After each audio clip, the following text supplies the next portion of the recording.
എന്റെ ചങ്കി കിടന്ന് ചിറകടിച്ച സകല ലവ് ബേഡ്സും എന്നെ നോക്കി പുച്ഛിച്ചു. ആ ഷർട്ട് അങ്ങ് അഴിച്ചു കളഞ്ഞപ്പോ ഒന്ന് പ്രസവിച്ച സുഖം. ഇനി ഇവിടെ നിന്നാൽ ശരിയാവില്ല. ഞാൻ നൈസായിട്ട് വലിയാൻ തീരുമാനിച്ചു. തിരിഞ്ഞില്ല. അതിനു മുന്നേ വിളി വന്നു. എങ്ങോട്ടാ? ഈ പൊട്ടിച്ച ബട്ടൺ തുന്നി ചേർത്തിട്ട് പോയാ മതി മോള്.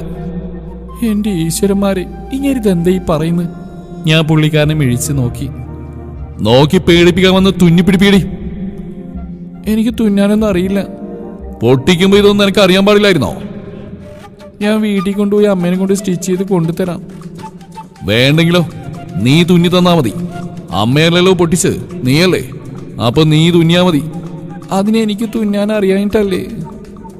വളർന്നു വന്നിച്ച് ബാറ്റൻ ടാങ്ക് പോലെ ഉണ്ടല്ലോ, എന്നിട്ട് നിനക്ക് തുന്നാൻ അറിയാൻ പാടില്ലല്ലേ? നീ ഇത് തുന്നി തന്നിട്ട് ഇവിടുന്ന് പോയാ മതി.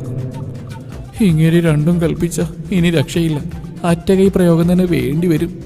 രണ്ടും കൽപ്പിച്ച് ഞാൻ അവിടുന്ന് അലറി കരയാൻ തുടങ്ങി. അല്ല പിന്നെ ആദ്യ അലർച്ചയിൽ തന്നെ പുള്ളിയുടെ റിലേ തെറിച്ചു പോയെന്ന് ആ നിൽപ്പ് കണ്ടാൽ അറിയാം. പിന്നെ ഇടം വലം നോക്കിയില്ല. അലറൽ. മിണ്ടാണ്ടിരിക്ക്, കരയില്ലേ? നീ തുന്നണ്ട. എന്തൊക്കെയോ പറയുന്നുണ്ട്. എവിടെ? തുടങ്ങിയ സ്ഥിതിക്ക് സംഭവം കുറച്ച് കളറാക്കാം. ഞാൻ കരച്ചിലിന് കുറച്ചുകൂടെ വോളിയം കൂട്ടി. പെട്ടെന്ന് അങ്ങേരികരിന്റെ വാപുത്തി പിടിച്ച് ഞാൻ കൈക്ക് കയറി കടിച്ചു.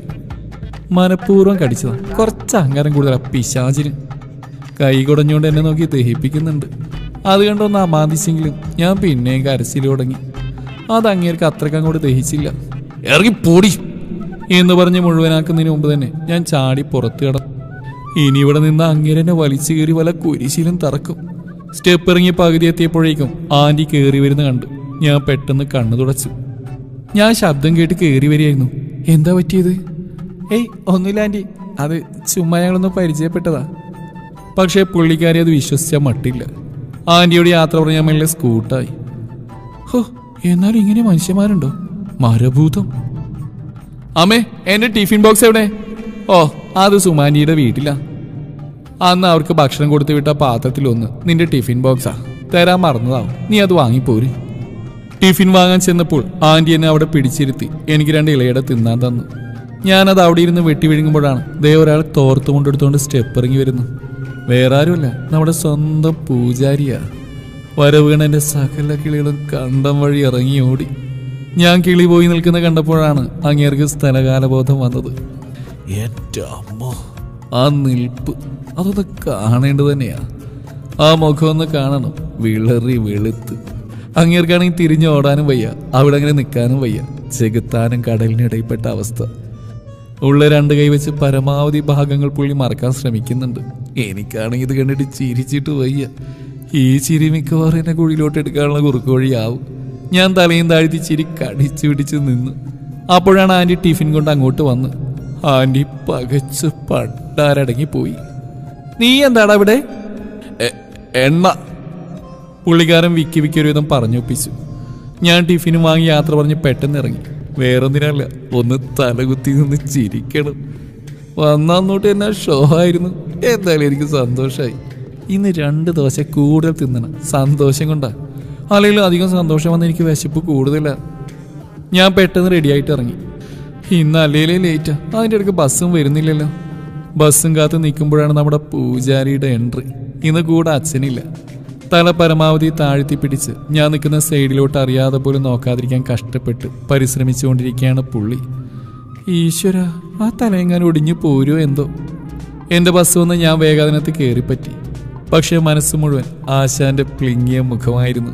വൈകുന്നേരം വീട്ടിലെത്തി ഞാൻ ആദ്യം നോക്കിയത് അങ്ങേരുടെ ബൈക്കാണ്. പക്ഷെ നിരാശയായിരുന്നു ഫലം. കുളിച്ച് ഭക്ഷണം കഴിച്ച് ഞാൻ സിറ്റൗട്ടിൽ പോയിരുന്നു. ദൂരെ നിന്നേ ബുള്ളറ്റിന്റെ സൗണ്ട് കേട്ടപ്പോൾ തന്നെ ഞാൻ എണീറ്റ് നിന്നു.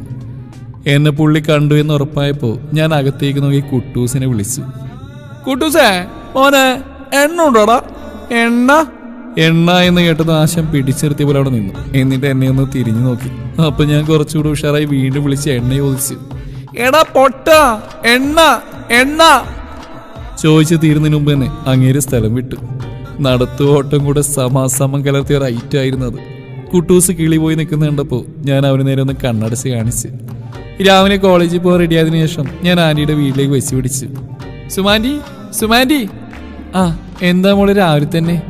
ഒന്നുമില്ല, ഇവിടെ പത്രം ഇട്ടിട്ടുണ്ടോ? ആഹാ, പത്രം വായിക്കാൻ വന്നാ നീ? ദേ ടേബിളിന്റെ മുകളിലുണ്ട്. മോൾ ഇവിടെ ഇരിക്കെ, ആരിപ്പോ വരാം. അവിടെ കുറച്ച് പണിയുണ്ട്. അവന് ഇപ്പൊ വരും ബ്രേക്ക്ഫാസ്റ്റ് കഴിക്കാൻ. ഓ, അത് കുഴപ്പമില്ല, ആന്റി പൊക്കോ, ഞാനിവിടെ ഇരുന്നോളാം. അപ്പൊ ആശാൻ എണീറ്റിട്ടുണ്ട്. വീട്ടിൽ പത്രം ഇടുന്ന ഞാൻ ഇന്ന് നേരത്തെ എണീറ്റതങ്ങ് പൊക്കി. ഇങ്ങോട്ട് വരാൻ വല്ല കാരണവും വേണ്ടേ? പത്രത്തിന്റെ ഫസ്റ്റ് പേജ് മാത്രം വായിക്കുന്ന ഞാൻ ഇന്ന് ആ പത്രം മുഴുവനിരുന്ന് തിന്നു. ഒരു കാര്യമില്ല, അങ്ങേരുടെ പൊട്ടി പോലും കാണുന്നില്ല. ഇനി ഞാൻ വരുന്നെങ്ങാനും മണത്തറിഞ്ഞോ? പോലീസ് നായക്കുവരം മണം പിടിക്കുക ഇയാളായിരിക്കോ പോകുന്നുണ്ടാവുക? ആരോ സ്റ്റെപ്പ് ഇറങ്ങുന്ന സൗണ്ട് കേട്ടപ്പോഴേ ഞാൻ വീണ്ടും പത്രം തിന്നാൻ തുടങ്ങി. ആള് നമ്മുടെ പൂജാരി തന്നെയാണെന്ന് ഞാൻ ഇടങ്ങണിട്ട് നോക്കി ഉറപ്പുവരുത്തി. പിന്നെ ഞാനൊന്നും അറിഞ്ഞില്ല രാമനാരായണ എന്നും പറഞ്ഞങ്ങിരുന്നു. എന്നെ കണ്ടതും പുള്ളിക്കാരൻ തിരിഞ്ഞോടുന്ന് ഞാൻ കൺകോണിലൂടെ കണ്ടു. പാവം, ഒരു ഗതികേട്.